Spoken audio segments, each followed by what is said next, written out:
Ladies and gentlemen, strap yourselves in. Do not adjust your volume. Turn it up. Because the silence of the winter break has just been shattered. Into a million pieces. Today is Monday, January 19th, 2026. Mark the date. Write it down, because we aren't just looking at the start of another season. We are staring down the barrel of a revolution. We really are. The 2026 regulation era has officially broken cover.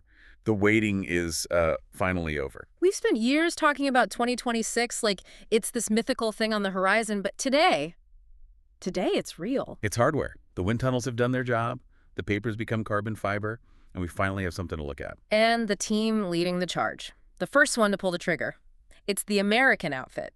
Haas has unveiled the VF26. And it is not the Haas we're used to seeing. Not even close. This isn't just a car launch. This feels like a declaration of war on the midfield. Yeah. But the car itself is almost secondary to the name on the side of it. Oh, absolutely. That's the real headline. The giant has awakened. Toyota is back in Formula One. We are officially looking at the TGR Haas F1 team. Which is a sentence that still feels so surreal to say.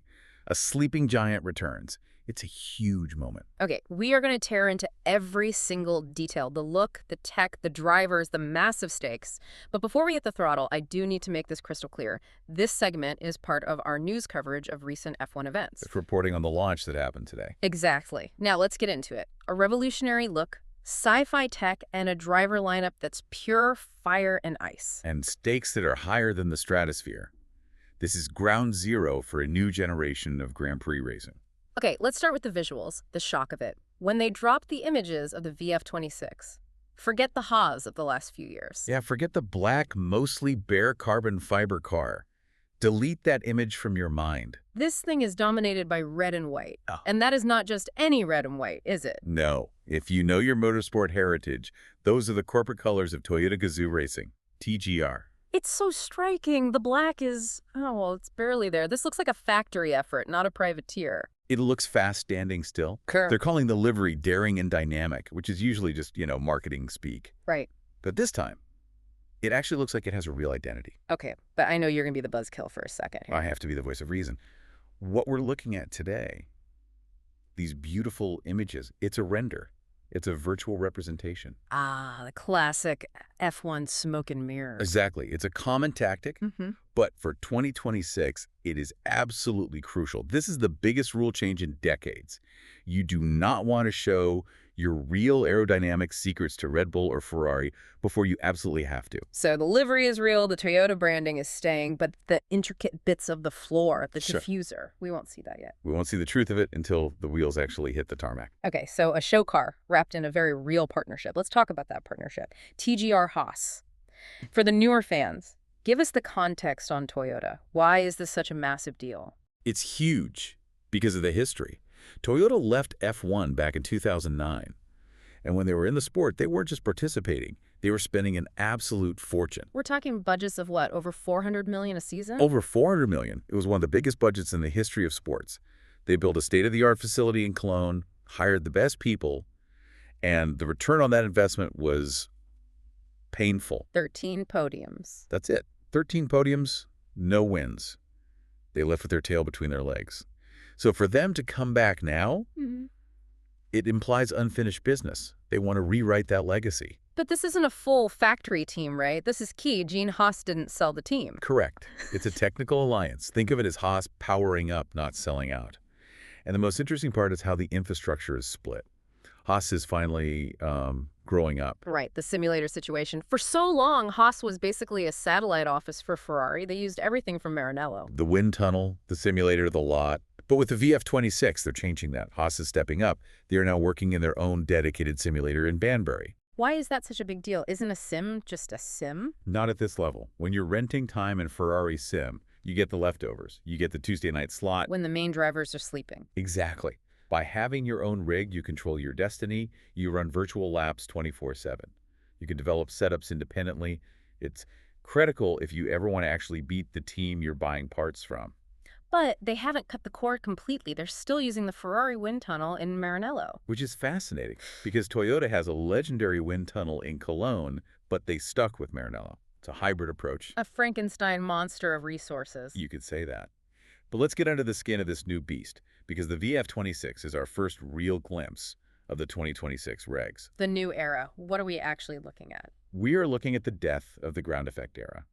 That philosophy of sucking the cars to the track, it's gone. The new mandate is about agility. Smaller, lighter, more nimble. In theory, yes. The cars are physically smaller, the wheelbase is shorter, they're narrower, even the tires from Pirelli are narrower. Yeah. The whole idea is to reduce drag and get rid of that heavy, boat-like feeling. And then there's the big buzzword, active aerodynamics. This is going to change everything. In the past, you just had DRS, right? Open a flap, go faster. Simple. This is not... This is DRS on steroids. You have movable elements on the front and the rear wing. So the car is literally shape-shifting down the straight. Constantly. On the straights, the wings flatten out to cut through the air. They call it Z mode. Then boom, the driver hits the brakes and the flaps pop up to high downforce mode for the corner. And if a flap gets stuck open, or only one side works... You're a passenger. You're spinning into a barrier. The reliability challenge is just immense. Wow. And the heart of it all, the power unit. It's still a Ferrari engine in the back. Yes, the prancing horse is still providing the grunt. But the engine itself is a different animal. It's a 50-50 split now. Let's unpack that. 50-50. 50% of the power from the internal combustion engine, the loud part, and 50% from electric energy. So the battery's doing half the work. Exactly. And it's all running on 100% sustainable fuel. Think about that from a driver's perspective. You can't just mash the throttle. If you run out of battery halfway down a straight, you lose half your horsepower. Instantly. You're a sitting duck. Completely. It adds a whole new layer of strategy. I was reading some quotes from Haas, and he sounded exhausted. He has every right to be. Haas doesn't have the infinite staff of a Red Bull. They were fighting tooth and nail in the 2025 midfield while simultaneously designing this entirely new car from a blank sheet of paper. It's like renovating the foundation of your house while you're hosting a dinner party upstairs. That is the perfect analogy. And Gene is banking on the one thing they have that others might not. Continuity. Which brings us to the human element. You need someone to pilot this rocket ship. And Haas is sticking with the guns they hired for 2025. Esteban Ocon and Oliver Ollie BEARMAN. It's a fascinating pairing. On paper, polar opposites. Let's talk Ocon first. The guy's a fighter. He's tough. He has a reputation for being, let's say, difficult. He can be abrasive, for sure, but you cannot deny his speed. Ocon is the benchmark. He's a race winner. And for a team like Haas, you need that. You need a driver who will come back to the garage and tell the engineers exactly why the car is garbage. You need that hard truth. And on the other side of the garage, you've got the kid, Ollie BEARMAN. The British show, backed by Ferrari. Oh, yeah. And look, he impressed significantly in 2025. That drive in Mexico really stands out. In Mexico was stellar. He showed he belongs. He did. But for 2026, the rookie excuse is gone. He's had his warm-up year. Now he has to deliver against a proven winner in Ocon. The pressure is on. Because Haas isn't just looking to survive anymore. I read through their press statements, and one word just keeps coming up. Podium. Podium. It's an obsession. They have started 184 Grand Prix races. And 0 podiums. 0. That's a painful stat. It is. Their best finishes are a couple of fourth places. Grosjean back in 2018, BEARMAN last year. They have knocked on the door, but they've never walked through it. And the landscape is changing. They're fighting to be the flag bearer for the U.S., but you've got Cadillac looming, you've got Ford backing Red Bull. The battle for America is happening on the track. Exactly. Haas had the American team title to themselves for a decade. Now they have to earn it. And a podium. A podium changes that whole conversation. It validates everything. But do they think they can do it? I love the honesty from the drivers. I'm calling this the fog of war. It really is. Usually at a launch, everyone says the car is amazing. But listen to Ocon. He straight up admits they won't know where they stand until the third or fourth race. He calls it a development war. And BEARMAN was even more specific. He's pointing to Australia. He said, not knowing is good and bad. He knows that qualifying in Melbourne, that's the first moment of truth. Everything else is just simulation data. And we know simulation data can lie. Oh, it can lie spectacularly. Even Ayao Komatsu, the team principal, he sounded almost shocked. He called this early launch surreal. It is surreal. They finished the 2025 season, and now it's mid-January, and they have a revolutionary car. Yeah. He's basically warning everyone, don't trust the timesheets on day one of testing. So we have the car, we have the drivers, the ambition. What's the roadmap? How do we get from this render to the grid in Australia? It's a tight schedule. Starts next week in Spain, Barcelona, January 26th to the 30th. Shakedown week? But we won't see much of that, right? It's behind closed doors. Not a thing. This is where the real car hits the tarmac for the first time. No cameras, no fans. This is where things break. They want the wheels to fall off in private, not on TikTok. Exactly. This is the first time the active aero moves, the first time the 50/50 engine runs at full power. If it blows up, they want to be the only ones there. And then after the shakedown... We go to the desert. Yeah. Bahrain, 2 tests, February 11th to 13th, and then again from the 18th to the 20th. That's the final testing ground.